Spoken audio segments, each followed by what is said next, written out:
होली से पहले केंद्रीय कर्मचारियों के लिए बड़ी खुशखबरी सामने आई। केंद्र सरकार ने डीए यानी कि महंगाई भत्ता 4% बढ़ा दिया। यही नहीं, पेंशन धारकों के लिए भी महंगाई राहत भत्ते को बढ़ाया गया। हाल ही में कैबिनेट की बैठक में ये फैसला लिया गया है। बैठक में ये फैसला लिया गया कि केंद्रीय कर्मचारियों और पेंशन धारकों के महंगाई भत्ते और महंगाई राहत को 46% से बढ़ाकर 50% कर दिया जाएगा। कैबिनेट की इस बैठक की अध्यक्षता प्रधानमंत्री नरेंद्र मोदी ने की। केंद्र के बाद अब राज्यों ने भी अपने कर्मचारियों के डीए में बढ़ोतरी शुरू कर दी है। इसी कड़ी में उत्तर प्रदेश सरकार के बाद अब बाकी के राज्यों में भी महंगाई भत्ते को बढ़ा दिया है।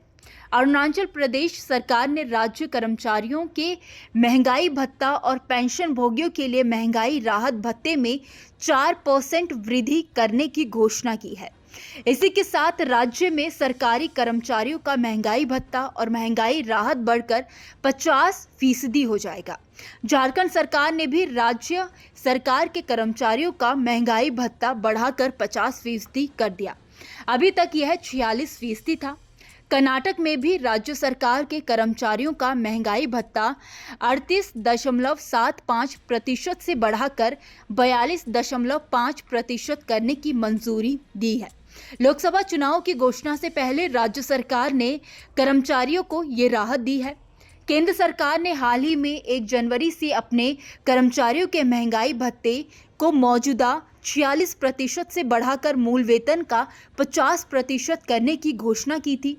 आम चुनाव से पहले की गई इस घोषणा का लाभ 1 करोड़ से अधिक कर्मचारियों और पेंशन भोगियों को मिलेगा। अब अगर बात करें कि महंगाई भत्ते में बढ़ोतरी से आपकी सैलरी में कितना इजाफा होगा, तो आपको बता दें कि सैलरी का हिसाब लगाने का एक सीधा सा फॉर्मूला है। Basic pay plus grade pay into DA percent equal to DA amount. Basic pay में ग्रेड पे को जोड़ दें, इसमें बढ़े हुए डीएम के परसेंट को गुणा करें, इसके बाद जो डिजिट आए वही डीएम का अमाउंट है। आसान भाषा में समझे तो बेसिक सैलरी में ग्रेड सैलरी को जोड़ने के बाद जो सैलरी बनती है उसमें महंगाई भत्ते की दर का गुणा किया जाता है। जो नतीजा आता है उसे ही महंगाई भत्ता यानी कि डियरेंस अलाउंस कहा जाता है। आइए आपको आसान से एग्जाम्पल में समझाते हैं। मान लीजिए आपकी बेसिक सैलरी 10,000 रुपये है और ग्रेड पे 1,000 रुपये है। दोनों को जोड़ने पर टोटल 11,000 रुपये हुए। अब 50% महंगाई भत्ता है। 11,000 का 50% 5500 हुआ। अब इन सबको जोड़ दे तो टोटल सैलरी 16,500 रुपये हुई। वहीं पहले 46% डीए था। 46% के हिसाब से 1,000 बेसिक और 1,000 ग्रेड पे पर 16,060 रुपये सैलरी मिलती, यानी कि 4% डीए बढ़ने के बाद हर महीने 440 रुपये का फायदा होगा।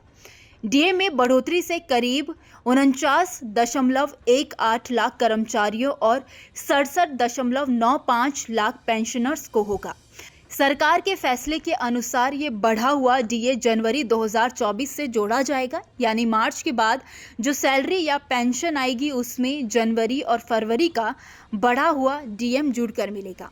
आपको ये भी बता दें कि आखिर महंगाई भत्ता होता क्या है। दरअसल महंगाई भत्ता ऐसा पैसा है जो बढ़ती महंगाई के कारण सरकारी कर्मचारियों के जीवन स्तर को बनाए रखने के लिए दिया जाता है। ये पैसा सरकारी कर्मचारियों, पब्लिक सेक्टर के कर्मचारियों और पेंशन धारकों को दिया जाता है। इसका कैलकुलेशन देश की मौजूदा महंगाई के अनुसार हर 6 महीने पर किया जाता है। इसकी गणना संबंधित वेतनमान के आधार पर कर्मचारियों के मूल वेतन के अनुसार की जाती है। महंगाई भत्ता शहरी, अर्ध शहरी या ग्रामीण क्षेत्र के कर्मचारियों का अलग अलग हो सकता है।